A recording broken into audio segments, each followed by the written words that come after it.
Hey everyone, and welcome back to my part 2 of my Challenger World guide for MapleStory. In the first part, we covered all the basics and most of the events and way they work. So if you haven't seen it, go check it out. I'm gonna cut this video into 3 segments. First one will be me going through most of the changes that are being made after we see the patch notes. Number 2 will be my ideal league start, what I'm gonna do, what I'm gonna min-max, and so on and so forth. And at the end, if I have some spare time, I'll show you how to drink hot beverages out of the mug. You don't want to miss out on that one. That one is pretty cool. If I sound sick, that's because I am. Now, I promised part 2, a lot of people is looking towards it, so I'm gonna try to man up and give you my best. Now, the reason why my video is so close to the launch is because the last few hours, I've been religiously pressing F5 on the main website on the MapleStory, thinking that we'll get the patch notes 20 hours before the launch. Alrighty, let's jump into it. First, let's mention the passes because I think that's what people care about the most. We still have the Genesis Pass for $30 as well as the $20 Challenger World Pass. Now, I've seen quite a lot of people complaining about this pass, which is called Frontliner Pass, which is $50 and it's just shitty version of the Challenger World Pass. Now, this one is for people who are not playing on Challenger World. You will be able to get the 200% monster damage and 20% EXP the same way you get in Challenge World, but this one is on normal servers only. Another huge thing is that we'll receive 20 additional rods every single week. So we get, if you watch my previous video, 3 of them every single day. However, we can spend 100 million meso to buy 20 additional rods on weekly basis, which is going to increase our chances of getting the legendary core so much more. If you're gonna play Ren, you'll be able to claim one vac pet for 30 days. However, you cannot transfer it between the characters, so if you want to main something else, unfortunately you won't be able to claim the backpack. There's 2 new ways to get back your broken pieces of pitch items and armor. One of them is gained via grinding, which is pretty nice. You kill mobs, you get boxes, you either get star packs or shining star packs. You then use these star packs to get your items back. The way it works with the boss killing one is that you kill bosses with extra challenges to get the stones. When you get certain amount of them, you can restore pitch items. So it is self-explanatory. We can now rent items for 1 day, which will be super expensive. However, the set effect for these items is pretty insane. This is going to be mainly used if you want to finish your Challenger World solo Black Mage, solo Hard Seren, and so on and so forth. However, I've seen all the people that are super good at the game wanting to rent these even week 1 so they can get as much progress as possible. They changed the familiars, so now you will be able to get the boss / drop chance much easier, but the amount of mods they deleted is not that significant in my opinion, so it still be pretty hard. Now, while you grind, you no longer go inside the portals. You will get boxes that you will smack and you will get XP out of them. Everything now resets on Thursdays, which will change the way we play the Challenge World, which I'm gonna explain later on down the line. Now, when you hit level 260, you can go to this NPC and get buff for 30 sacred power for 1 hour for free. Another huge thing, new potion that will increase our damage to bosses, which is pretty insane. It lasts only 9 minutes, but that's still fine. Another important information is the events that came in between the time I made the video and now, and that is number 1, Winter Countdown, which we had to check in every single day, and after the patch we'll be able to claim all of these rewards. If you're a returning player and you didn't participate in this at all, it's fine. It's a good reward, but it's not the end of the world. And number 2 is in MapleCon reward gift. This one will give us a MacPot as well as 20 familiar cards that we're gonna use to read all our familiars. And that's pretty much everything when it comes to like the dump information. Sorry for giving you all the info at the same time, but I'm starting to lose my voice as we progress. Let's talk about my ideal start. Now, this is based on the fact that the maintenance will only last 9 hours. The reason being is that everything now resets Thursday, but the patch will hit Wednesday. So if you are super fast, you can actually kill your weekly bosses and do your weekly tasks. If you manage to kill just these bosses alone, that are super easy to do, you get 1 extra billion meso, and that makes a huge difference. Obviously, getting extra arcane weeklies is ideal as well, because that's like extra 2 levels.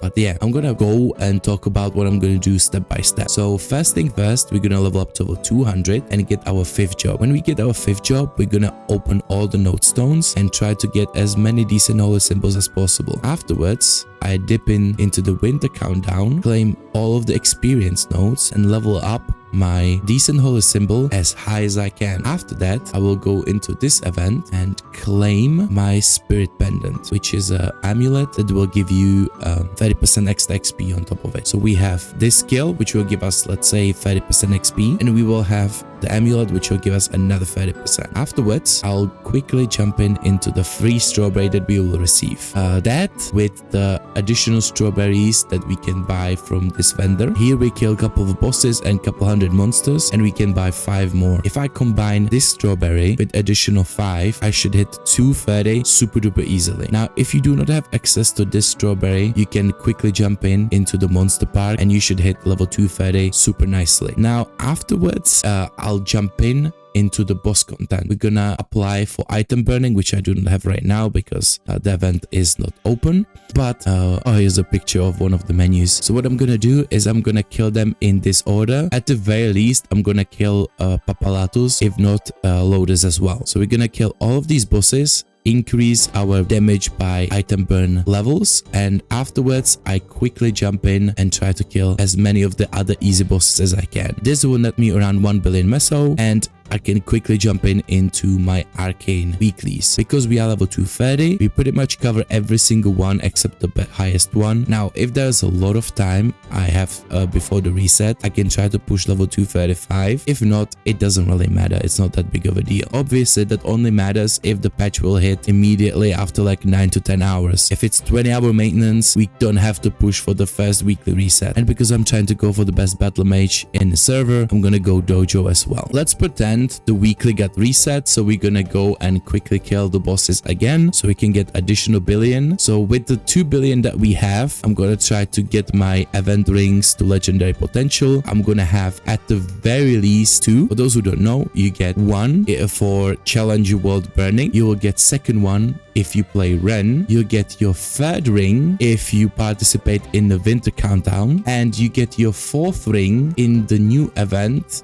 on day 4. Let me have a look real quick. Over here, you can see that on day 4 we'll get additional rings. So that means that if you play Ren, you will have 4 rings. But either way, it's fine. Even if you don't play Ren, or even if you don't have the winter countdown, you can still get the silver blossom ring, which you will have set effect with the boss damage. So this one is strong as well. You can also buy the event rings inside one of the shops, but as I said, it's not that big of a deal. What we are focusing on is getting that legendary potential and getting those drop/meso lines. Afterwards, it depends, because I've seen people talk about the mech pots. We get 2 of them, right? So some people say the best thing to do is manually level up to level 250 with 80% and then using 2 of these potions and hitting 260 immediately. Some people might think it's the best to use it at level 240 to get all the way to level 250 with 2 clicks. It's totally up to you. I think if I'm gonna min max, I'm gonna try to use them as late as possible, mainly because this potion will give you the max amount of XP equivalent of level 249.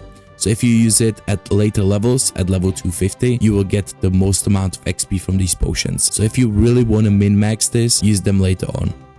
I also promised that I'm gonna go through the shops as well, so first let's go through the waking of the power of time. First thing first, we obviously buy strawberries. As I mentioned, those are mandatory to hit level 230. Afterwards, you can start saving up on your event ring selector if you do not have all 4. It should be your hyperburn ring and 3 selector rings. If you don't play Ren, or if you didn't sign up for this event again, you're gonna go and pick up 1 additional ring. Afterwards, it's totally up to you. You can start saving up your meso and potentially increase your potential to legendary. Then use these event ring solid cubes to reroll the potential to get at least 1 line drop and your main stat. Or what you can do is pick up your train boost potions. Now this is more of the late game. Now the way they used is you're gonna increase your ambition, empathy and insight to get additional damage. So buff duration, ignore defense and ignore resistances. Now this is super late game. So if you get to the point where you want to use these, you make sure you bought out all of your arcane droplets for your arcane gear. You have all 4 event rings, all of them with legendary potential, and then you can start looking elsewhere. One thing that people use this for also is like the circulators, but I think that's kind of wasteful, especially the first few weeks. Next event is seeking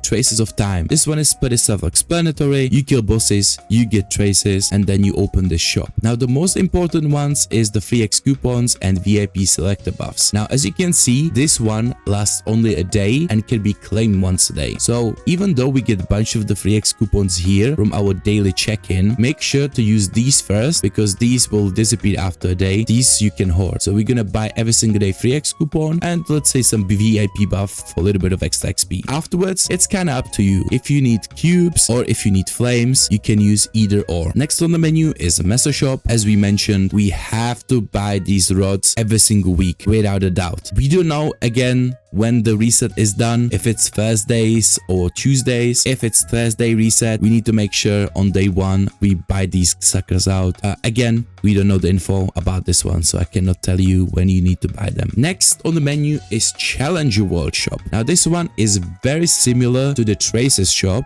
because there is free X coupons that you can claim on daily basis. We're gonna do the same exact thing. We're gonna buy free X coupons over here, free X coupon from the Traces before we start using this one. And the same rule applies. If you need cubes or flames, you're gonna use these. I think the second item that I used it the most on was the epic potential scrolls. It's actually much cheaper to get the epic potential scroll than try to push the blue potential into the purple. You can save quite a lot of meso this way. Afterwards, it's exactly the same thing like Traces. Do you need cubes? Buy yourself a cubes. Do you need the flames? Buy yourself a flames. At the beginning, you're gonna be struggling even getting hard cubes alone. So some people buy hard cubes the first 2 days of the league. And that's pretty much everything as it is right now. If you want to know more about what I'm gonna do and about my progression for season 2, I have a Twitch, so come join. Obviously I'm not gonna talk as much the first few days because my voice is completely fucked, but we're gonna do the progression as we did in Challenge World season 1. Thank you guys for watching. I